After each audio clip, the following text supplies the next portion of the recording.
మేడ్చల్ జిల్లా Jawahar Nagar municipal corporation పరిధి అంబేద్కర్ నగర్లో చోటు చేసుకున్న చిన్నారి హిందూ మృతి కేసులో మిస్టరీ ఇంకా విడలేదు. అయితే బాధిత కుటుంబానికి మంత్రి మల్లారెడ్డి పరామర్శించి భరోసా కల్పించారు. తక్షణ సాయంగా 1,10,000 రూపాయలు అందజేశారు. మిగతా ఇద్దరి పిల్లలకు గురుకుల పాఠశాలలో సీటు ఇప్పిస్తామని హామీ ఇచ్చారు ఆయన. ఇక పాఠశాలలో సీసీటీవీ కెమెరాలు ఏర్పాటు చేస్తామన్నారు. సిపితో పాటు మాట్లాడి గంజాయి సమస్య లేకుండా చూస్తామని అన్నారు.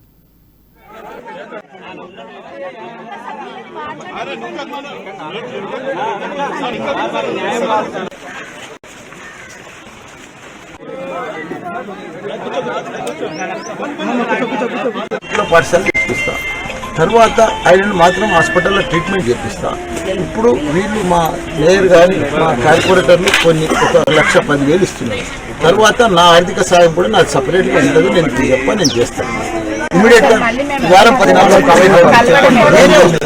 మా ఇంటికి రావచ్చు. 5-6 మా ఇంటికి నేను మొన్న ఈ రోడ్లన్నీ కూడా పాదయాత్ర చేసిన. రోడ్డు బాగలేదు, ఇదంతా కూడా చెరువు దాకా కూడా చూసిన. ఈ ఏరియానే ప్రత్యేకంగా తిరిగిన 2 వారాల కింద.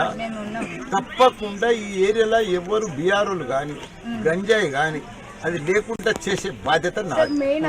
పాఠశాల ఇప్పిస్తా, తర్వాత ఆయనను మాత్రం హాస్పిటల్లో ట్రీట్మెంట్ చేపిస్తా. ఇప్పుడు వీళ్ళు మా మేయర్ కానీ మా కార్పొరేటర్లు కొన్ని 1,10,000 ఇస్తున్నారు. తర్వాత నా